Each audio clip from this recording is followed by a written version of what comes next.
Welcome to Metaphysical Mama. I am Courtney. So today I want to talk about ESP, which is extrasensory perception. And you'll hear me say this many times, but I think we can all agree that everything is energy, right?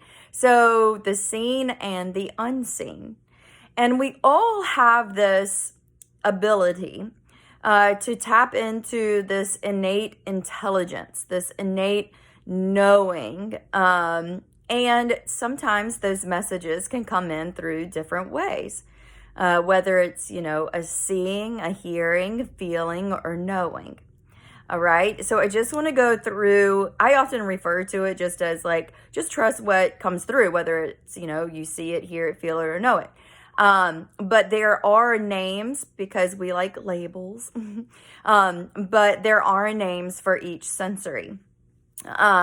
So first example would be clairaudience. And that's the ability to see. So when you receive a download or, messages through seeing images or seeing this you want to say it, it's an extrasensory perception through the mind's eye, often referred to as the third eye.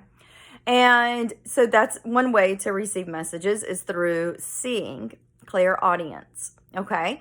Another way is through clairvoyance. Clairvoyance is the ability to hear and to receive messages from spirit on the other side, or in another time and place and dimension, or, it's massive. It's very expansive, but a lot of mediums work with this sensory perception because it's as if they're hearing the person coming through or coming to talk to them, and they can sometimes even just hear their voices as if they are right there beside them in the room. And sometimes it's more of this inner ear perception of hearing, but you know what you're hearing. And so that would be clairaudience. Another would be clairsentience, and clairsentience would be the feeling. I think we can all say that, we've all experienced having some sort of gut feeling, or listening to your gut, trusting your gut, and receiving messages that way. So feelings can come through as the gut is where we hold our emotions. And so it's probably the most common extrasensory perception because, that's where we store our emotions, and that's where we actually feel things. And then we get the signal to our mind or to our brain. But for example, it's like walking into a room and being able to sense or feel the energy before anyone speaks. Or you may pick up on the energy of someone before you see them or before you talk to them, but you're getting ready to. It's just that you're picking up on their emotional state or feelings. Actually, I have a personal story with that. When I first got into doing, not the QHHT, but before I was doing past life regressions. And I think I said this in another video, but when I first started out, it was really emotional because I didn't know, I didn't have those clear energetic boundaries. So I was still navigating and discerning what was mine and what was somebody else's. Well, I was about 8.5 months pregnant, literally, and was going in the next day to see a client. But that night, and it was late, that night I was taking a shower and I started to get really sad and sick. All of a sudden I got sick, throwing up sick. And I knew it wasn't mine because I was this has nothing to do with my pregnancy. I haven't been sick. I don't know. It came on. But anyway, I knew at that point I'd worked with several people at that point. And, I knew that it wasn't mine. So the next morning comes around and I go in and it's like 8 o'clock in the morning, and she's like, I almost canceled the session because I don't know what's going on with me.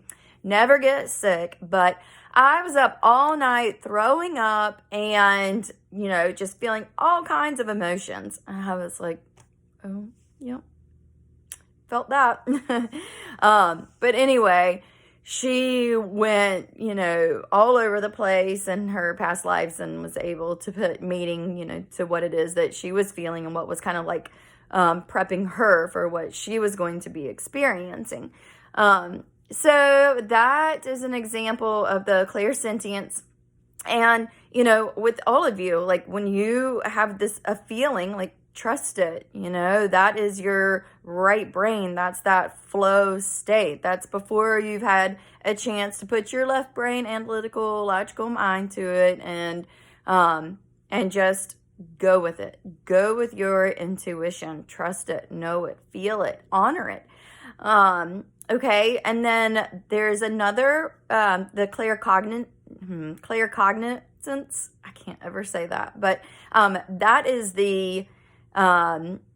that like instant knowing. That's when your mind receives an instant download, but it's like, it doesn't have any, like there's nothing physical, I guess, to base it on. It's just this like instant knowing, instant download that comes through your mind, but it's also related to your heart. So it's that like that pull, that just that like all over body feeling of knowing. And so it's like you don't always have to make sense of things. You don't always have to make sense of every little detail that our left brain mind wants to attach itself to. So so you have the claircognizance of the knowing, okay? And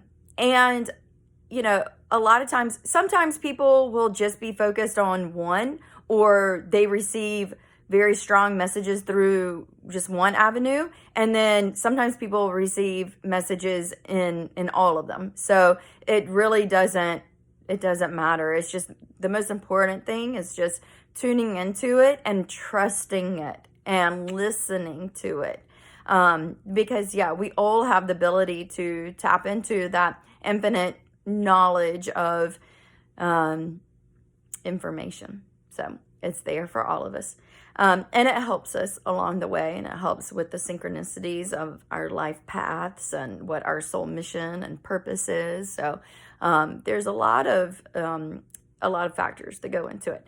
And so, and people talk about, some people are more like left brain driven, and some people are more right brain driven. Okay. The goal really is to be balanced, like to blend the two. And so because both are wonderful, I mean, we need both to live in this physical 3D world of existence. So they both serve their purpose. But it is mindful and good to have that healthy balance of the left and the right brain. And a good way of doing that is through meditation. So I know it's not always conducive or easy for people to just like sit for 20 or 30 minutes in complete silence. And if you can, that's great. And you can just go through, all of the things and see what it is that you tap into and pick up on, and, honor those downloads and messages that you're receiving. And some people, it's easier to go out in nature and just be with, like, listening to the sounds of nature, getting in that, like, rhythm and flow of nature. It could be taking a walk. It could be gardening. But being mindful, too, when trying to get into that state, like that mindless state, it's best not to, like, listen to music or a podcast or anything like that.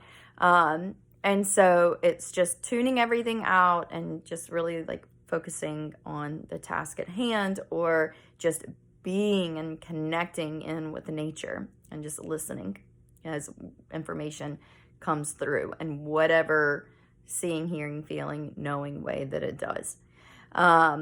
But then there's also the tools of guided meditations. There's some really good apps out there, and I personally use the Insight Timer when I am like just maybe trying to get into a specific, specific meditation, if I have like a specific goal for something. And so they've got like, you can do 5 minutes, you can do 20 minutes, you can do an hour. And they have like sleep, they have like weight loss, they have, all kinds of stuff. Connecting with your spirit guide, and going on that inner journey. So that's pretty cool. But yeah, so I just wanted to go over what some tips and tools are, what some examples are, what those extrasensory perceptions are. And so really it's just about going in and trusting yourself and knowing that you are connected to the infinite wisdom and knowledge and source energy, always, always, always. So I hope you have a wonderful, beautiful day, and thank you for tuning in. Much love.